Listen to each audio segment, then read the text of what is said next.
بسم اللہ الرحمن الرحیم۔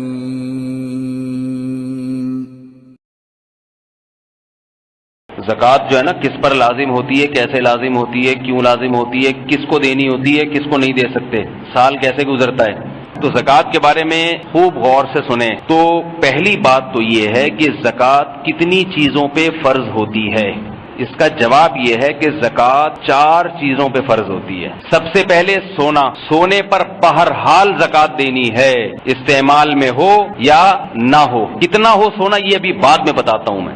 ایک چیز۔ نمبر 2 چاندی، جس کو سلور کہتے ہیں انگلش میں، چاندی پر بہرحال زکوٰۃ ہے، چاہے آپ کے استعمال میں ہو، زیور کی شکل میں ہو، انگوٹھی کی شکل میں ہو یا کسی بھی شکل میں ہو۔ تیسری چیز ہے کیش رقم، ڈالر، ریال، جو بھی سکہ رائج الوقت ہوگا، کرنسی آپ کی جیب میں ہو یا آپ کے اکاؤنٹ میں ہو یا آپ نے کسی کو قرضہ دی ہوئی ہو اور واپس ملنے کی امید ہو۔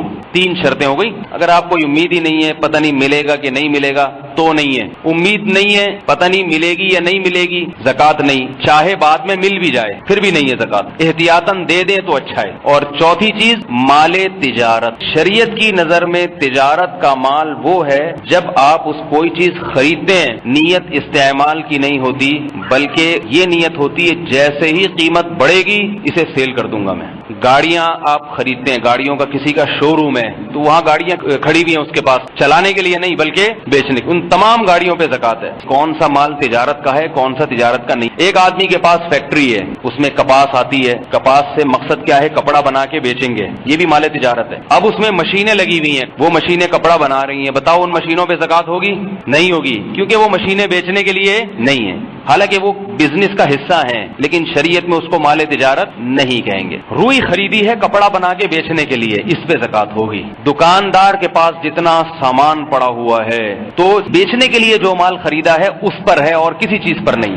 ایک اور مثال دے دوں، آپ نے کوئی چیز بیچنے کے لیے خریدی، نیت یہی تھی، بعد میں اس پہ دل آ گیا آپ کہ یار رکھ لو، زکوٰۃ ساقط ہو گئی، اب زکوٰۃ نہیں ہے۔ اگلے دن خیال آیا نہیں چلو بیچ دو، اب بھی زکوٰۃ واجب نہیں ہوگی۔ بیچنے کی نیت سے خریدی، بعد میں نیت بدل گئی، خواب دوبارہ بیچنے کی نیت ہو یا نہ ہو، زکوٰۃ نہیں ہوگی۔ خریدتے وقت نیت استعمال کی تھی، بعد میں بیچنے کی بن گئی تو بھی زکوٰۃ لازم نہیں ہے۔ تو 4 چیزیں یاد رہیں گی، سونا، چاندی، تجارتی مال اور کیش۔ اب میں کچھ اور مثالیں دیتا ہوں۔ آپ کے پاس 25 گاڑیاں ہیں، ایک استعمال کی ہے اور 24 آپ نے دنیا کے سامنے شو مارنے کے لیے رکھی ہوئی ہیں تاکہ پتہ چلے کہ ہم معمولی آدمی نہیں ہیں، یہ ضرورت میں داخل نہیں ہے، یہ گاڑیاں، ان پہ زکوٰۃ ہوگی؟ بھائی نہیں ہوگی، یہ شو کے لیے ہیں، بیچنے کے لیے نہیں ہے، یہ شو مارنے کے لیے۔ وہ اگر شو مارنے کے لیے گناہ تو ملے گا، شو کے لیے کیوں رکھی ہوئی ہے، مگر زکوٰۃ نہیں ہوگی اس پہ۔ تو آپ کے پاس 6 بنگلے ہیں، باتیں کرنے میں کیا جا رہا ہے بھائی؟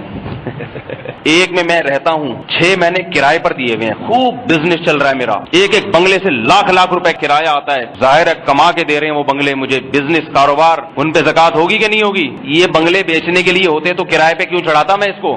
یہ تو کرائے پر دیے ہوئے میں نے، تو ان بنگلوں پہ زکوٰۃ نہیں ہے، ان کے کرائے پر ہوگی، بنگلوں پہ نہیں ہوگی زکوٰۃ۔ اب سوال پیدا ہوتا ہے ان 4 چیزوں پہ کتنی مالیت کی ہو تو ہوں گی ہے، صحیح ہے؟ تو ظاہر ہے کوئی ویلیو ہونی چاہیے کہ نہیں ہونی چاہیے۔ اصل معیار ہے 52.5 تولہ چاندی۔ زندگی کے کسی بھی موڑ پہ یہ 4 چیزیں یا 3 یا 2 یا 1 اتنی مالیت کی آ گئیں تو آپ پر واجب ہے کہ آپ سال کی وہ تاریخ نوٹ کر لیں۔ 3 طریقے ہیں مالدار بننے کے عام طور پہ، ایک پہلی تنخواہ، دوسرا لڑکی کی جب شادی ہوتی ہے تو اس کی غربت کا خاتمہ، جہیز تو ملتا ہے اسے لیکن اس جہیز میں زکوٰۃ کی چیز کوئی نہیں ہوتی سوائے سونے اور چاندی وغیرہ کی۔ تیسری چیز ہے کسی کے والد یا والدہ کا انتقال ہو جائے اور ان کی ساری جائیداد کا مالک کون بن جاتا ہے؟ وارثین۔ تو اس میں اگر کیش اماؤنٹ ہے، سونا ہے، چاندی ہے یا تجارتی مال ہے تو کیا ہوگا؟ بیٹوں کو چاہیے باپ کی اسلامی تاریخ وفات نوٹ کر لیں کہ آج اللہ نے ہمیں مالدار بنایا ہے۔ وراثت تقسیم تو بعد میں ہوگی مگر مالدار آپ آج کی تاریخ میں بن گئے، لہذا یہ تاریخ آپ پر نوٹ کرنا واجب ہے۔ اور چوتھی چیز جو عام طور پہ کم ہوتی ہے، کسی نے آپ کو کوئی بڑا ہدیہ دے دیا 52.5 تولہ چاندی کا، تو آپ پر لازم ہے کہ وہ تاریخ نوٹ کر لیں کہ آج اللہ نے مجھے مالدار بنا دیا۔ ہمارے یہاں تو غریب ہوتا ہے لیکن اللہ کی نظر میں کیا ہے؟ وہ مالدار آدمی ہوتا ہے۔ تو یہ 4 چیزیں جس دن یا 3 یا 2 یا 1 چیز آپ کے پاس آئی آپ نے وہ تاریخ کیا کرنی ہے؟ نوٹ کر لینی ہے، بشرطے کہ آپ کے اوپر قرضہ اتنا نہ ہو کہ اگر قرضہ نکالا جائے تو 52.5 تولے چاندی سے کم کم بن رہی ہو، پھر نوٹ کرنے کی ضرورت نہیں ہے۔ آپ پر قرضہ 1 لاکھ ہے اور آپ کو ہدیہ ملا 70,000 کا، تو لاکھ میں سے 70 تو قرضے میں جائیں گے، بچیں گے کتنے؟ 30۔ تاریخ نوٹ کرنے کی ضرورت نہیں ہے، تو قرضہ ہمیشہ مائنس کیا جاتا ہے۔ 5 محرم مثال کے طور پر آپ کے پاس اتنے پیسے آ گئے، آپ وہ 5 محرم کو ڈیٹ نوٹ کر لیں۔ اب آپ نہ دیکھیں آپ کے پاس کیا آ رہا ہے کیا جا رہا ہے، یہ 4 چیزیں اگر اگلے سال تک آپ کے پاس موجود رہتی ہیں، 4 نہیں رہتی، 3 رہتی ہیں، 2 رہتی ہیں، 1 رہتی ہے، چاہے 1 ٹیڈی پائی کے بقدر بھی کیوں نہ ہو، آپ نے کیا کرنا ہے؟ اگلے سال پھر 5 محرم جب آئے گی تو پھر آپ نے دیکھنا ہے کہ میرے پاس یہ 4 چیزیں کتنی ہیں۔ اگر 52.5 تولہ چاندی کے برابر ان کی مالیت بنتی ہے یا اس سے زیادہ، قرضے کو مائنس کریں، مائنس کر کے 52.5 تولہ چاندی یا اس سے زیادہ کی قیمت بنتی ہے، جتنی بنتی ہے اس قیمت کو 40 سے تقسیم کریں، جو جواب آئے زکات کی رقم الگ کر دیں۔ الگ بے شک نہ کریں، حساب لکھ لیں کہ میرے ذمے اس سال اتنی زکات فرض ہے۔ سمجھ رہے ہو بات کو؟ 5 محرم کو آپ نے دیکھا کہ بھائی نہیں اتنی اماؤنٹ نہیں ہے، پچھلے سال تو تھی مگر اب 52.5 تولہ چاندی سے ڈاؤن ہو گیا ہوں، اس سال آپ پر زکات فرض نہیں ہے۔ ٹھیک اس 5 محرم کو دیکھا جائے گا، 4 محرم کو آپ کے پاس کیا تھا، 6 کو کیا ہوگا، یہ حساب کتاب میں شامل نہیں ہوگا۔ تو 5 تاریخ کو یعنی 4 تاریخ کے غروب آفتاب سے لے کر 5 تاریخ کے غروب آفتاب تک جو اماؤنٹ آپ کے پاس ہوگا اس اماؤنٹ پہ آپ نے زکات دینی ہے۔ اس سے 1 دن پہلے کیا ہے، 1 دن بعد میں کیا ہے، یہ نہیں ہے۔ زکات دینی بھی نہیں ہے، زکات کا حساب کرنا ہے آپ نے کہ بھائی میرے ذمے اس سال اتنی زکات بنتی ہے، وہ پھر آپ فوراً دے دیں، 1-2 دن بعد دے دیں، جب نکال کے رکھ لیں غریب آئے گا تو دے دوں گا میں، ٹھیک ہے نا، وہ ایک الگ بات۔ اب یہ تاریخ آپ کی زندگی بھر کے لیے فکس، یہ تاریخ ایک صورت میں تبدیل ہوگی کہ سال میں کوئی دن ایسا آتا ہے کہ ان 4 چیزوں میں سے کوئی بھی چیز آپ کے پاس بالکل کچھ بھی نہیں بنتی، آپ 0 میٹر ہو جاتے ہیں، بالکل بھی سونا نہیں ہے، بالکل بھی چاندی نہیں ہے، بالکل بھی کیش رقم نہیں ہے اور بالکل تجارتی مال نہیں ہے، کچھ بھی نہیں ہے، پرانی والی تاریخ مٹا دیں۔ اب جب دوبارہ آئیں گے یہ پیسے کتنے، 52.5 تولہ چاندی کے برابر، وہ تاریخ نوٹ کر لینا اور پھر اگلے سال اس تاریخ پر اسی طریقے سے زکات دے دینا۔ یہ ہے زکات پہ سال گزرنے کا مطلب۔ اور زکات کی ہر ایک کی تاریخ کیا ہوتی ہے، ہر ایک کی رمضان میں نہیں ہوتی، آج کل سب رمضانوں میں نکال رہے ہیں، حالانکہ زکات کا رمضان سے کوئی تعلق نہیں ہے۔ ہاں رمضان میں یہ ہے کہ ہر چیز کا ثواب 70 گنا بڑھ جاتا ہے، لیکن یاد رکھو یہ اس کے لیے جو زکات رمضان ہی میں نکالتا ہو، جس کی 5 محرم کو فرض ہو رہی ہے، وہ اگر اس لیے تاخیر کرے گا کہ میں رمضان میں دوں گا تو زیادہ ثواب ملے گا، اس کو نہیں ملے گا، کیونکہ نیکی میں تاخیر کرنے پر اجر بڑھتا نہیں ہے بلکہ کم ہو جاتا ہے۔ اب ایک بات یہ، آپ نے کتابوں میں پڑھا ہوگا کہ سونے پر 7.5 تولہ سونا ہو تو زکات ہوتی ہے ورنہ نہیں ہوتی، اس کا کیا مطلب ہے؟ یہ جو میں نے بتایا نا 52.5 تولہ چاندی نصاب ہے، یہ جب ہے جب سونے کے علاوہ بھی آپ کے پاس کوئی نہ کوئی ان 3 چیزوں میں سے کوئی چیز ہو۔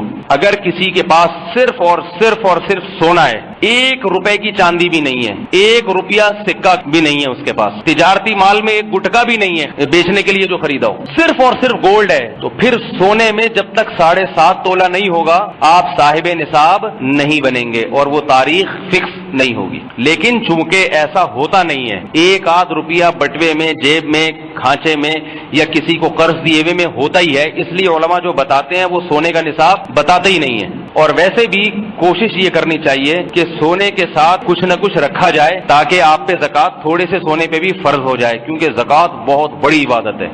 اس میں کسی کی سمجھ میں کوئی بات نہ آئی ہو تو پوچھ لے۔ ہاں بڑا اچھا سوال ہے، کہہ رہے ہیں یہ مسئلہ تو آج ہم سن رہے ہیں، اب ہمیں کیا پتا کہ ہم کب صاحب نصاب بنے تھے، وہ تو تاریخ ہمیں یاد ہی نہیں ہے، یہ تو اب آج مسئلہ پتا چلا نا، پہلے سے پتا ہوتا تو ہم وہ تاریخ نوٹ کر لیتے، ہمیں تو پتا ہی نہیں۔ اس کا حل یہ ہے کہ آپ پتہ لگائیں، اگر آپ نے پورا ذہن پہ دباؤ ڈال دیا، ایڑی چوٹی کا زور لگا لیا، نہیں آ رہی ذہن میں تاریخ، تو ہمارے حضرت فرماتے تھے 2 رکعت توبہ کی پڑھ کے اللہ سے پہلے معافی مانگیں کہ شریعت کے اتنے بڑے حکم میں میں نے کوتاہی کی ہے۔ یہ پہلے سے زکات کا مسئلہ علماء سے پوچھنا چاہیے تھا، جب آپ کے پاس مال آنے لگا تو مال آنے سے پہلے آپ پوچھیں کہ بھئی زکات کے کیا مسائل ہیں، 2 رکعت توبہ کے پڑھیں، اس کے بعد خوب غور و فکر کر کے کوئی تاریخ نکالنے کی کوشش کریں، نہیں نکلتی تو پھر اپنی طرف سے ایک تاریخ فکس کر لیں۔ زکات ساقط نہیں ہوتی، وقت پہ ادا نہ کرو تو دینی پڑتی ہے بعد میں۔ یاد رکھو جو بڑے بڑے بزنس ہوتے ہیں نا، فیکٹریاں لگی ہوئی ہیں، بینکوں سے قرضہ لیتے ہیں، یہ لوگ یہ کہتے ہیں کہ چونکہ ہم نے تو بینک سے قرضہ لیا ہوا ہے، جتنا کمائیں گے وہ تو پہلے بینک کو دینا ہے، تو ہم پہ زکات نہیں ہے۔ یہ غلط ہے۔ جو بڑے بڑے کاروباری قرضے ہوتے ہیں نا، وہ زکات میں سے مائنس نہیں کیے جاتے ہیں، سمجھ رہے ہو بات؟ کیونکہ یہ لوگ اس سے بہت پیسہ کماتے ہیں۔ تو یہ وہ قرضے نہیں ہوتے جس کے بوجھ میں انسان دبا ہوا ہوتا ہے، بلکہ یہ وہ قرضے ہوتے ہیں جس سے کروڑوں روپے کماتا ہے انسان۔ کہہ رہے ہیں جس کو 15-20 سال پہلے سے یعنی زکات نہیں دے رہا ہو، اب اس کو مسئلہ پتہ چلا تو وہ قضا نہیں ہوتی، زکات میں ادا ہی ہوتی ہے۔ بس جو بھی دیں گے وہ ادا ہی کہلائے گی، قضا نہیں کہلاتی وہ۔ اچھا، اس میں ایک سوال یہ بھی پوچھا جاتا ہے، زید ہے آپ کا مقروض ہے 50,000 کا، پیسے دے نہیں رہا وہ، آپ کی زکات بھی 50,000 بنتی ہے، آپ نے کہا چلو زکات کے ہو گئے وہ تمہارے۔ ایسے نہیں ہوتا، کیونکہ قرآن میں جہاں بھی زکات کا تذکرہ آیا دینے کا ذکر ہے۔ جب تک دینے کا عمل نہیں ہوگا، ہینڈ اوور کرنے کا عمل نہیں ہوگا، زکات ادا نہیں ہوگی۔ تو اب اس کا ایک ہیلا ہے، طریقہ ہے، تو اس کا طریقہ یہ ہے کہ آپ 50,000 اس کو پکڑائیں، یہ لو بھائی یہ میری طرف سے تمہیں، وہ جیسے ہی ہاتھ میں لے لے واپس کہ بھائی تم اتنے عرصے سے میرے پیسے کھا کے بیٹھے ہوئے، واپس کرو چلو۔ اگر نہیں دینا تو زبردستی بھی چھین سکتے ہو، آپ کا حق ہے، زکات بھی ادا ہو جائے گی، آپ کا قرضہ بھی واپس ہو جائے گا۔ زکات دیتے ہوئے یہ بتانا ضروری نہیں ہے کہ یہ زکات ہے، بلکہ عزت دار آدمی کو اگر کبھی زکات دیں، گفٹ اور ہدیے کے نام سے دیں، کیونکہ عزت دار لوگوں کو زکات لیتے ہوئے شرم بھی آتی ہے، کیونکہ زکات کیا ہے؟ حدیث میں آتا ہے ہتھیلی کا میل ہے، مال میں جو میل کچیل وہ انسان نکال دیتا ہے، اس سے مال کیا ہو جاتا ہے؟ پاک ہو جاتا ہے۔ جیسے ہم نہاتے ہیں نا تو سارا جسم کا میل کچیل نکل گیا، فریش ہو گئے، تو ایسے ہی آپ کے پاس جو مال ہے اس میں سے زکات نکالی تو یہ مال سارا کیا ہو گیا؟ تازہ، اس میں جو بھی کچرا تھا وہ نکل گیا۔ لیکن دل میں زکات کی نیت ضروری ہے۔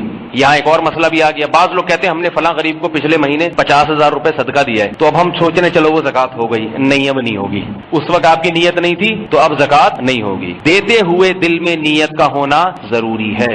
کسی عذر سے تاخیر بھی کی جا سکتی ہے۔ 5 محرم کو آپ نے حساب کیا بھئی آپ کی 50,000 زکات بنتی ہے، ایک مثال دے رہا ہوں، 50,000 زکات بنتی ہے، بس نوٹ کر لیں جی 50,000 زکات ہے۔ اب کیا ہے، غریب نہیں مل رہا تو رکھے رہیں اس کو، جب کوئی غریب ملے اس کو پکڑا دیں، بے شک اس میں 1-2 مہینے گزر جائیں، لیکن وصیت لکھ دیں کہ میں مر جاؤں زکات پہلے ادا کی جائے۔ اور ایک اور بات یہ، تجارتی مال، پلاٹ ہے آپ کے پاس 40 لاکھ کا، اس پلاٹ پہ زکات کتنی ہے؟ 1 لاکھ۔ اب آپ نے وقت پہ نہیں دی، آپ 2 مہینے لیٹ دے رہے ہیں اور پلاٹ کی قیمت بڑھ گئی، 40 لاکھ کے بجائے 80 لاکھ ہو گئی، آپ کی زکات بھی بڑھ جائے گی، 1 لاکھ کے بجائے کتنی ہو جائے گی؟ 2 لاکھ۔ زکات کن افراد کو دینی چاہیے؟ 4 چیزیں کسی کے پاس، اور ان کے علاوہ ایک 5ویں چیز بھی ایڈ کر لیں، ضرورت سے زائد سامان۔ ضرورت سے زائد وہ سامان ہے جو پورے سال استعمال میں نہیں آتا، تو وہ 5 چیزوں کا مجموعہ اگر کسی کے پاس 52.5 تولہ چاندی کے برابر ہے تو وہ مالدار ہے۔ زکات یعنی مالدار کا مطلب متوسط درجے کا آدمی ہے، وہ غریب نہیں ہے، شریعت کی نظر میں وہ زکات نہیں لے سکتا۔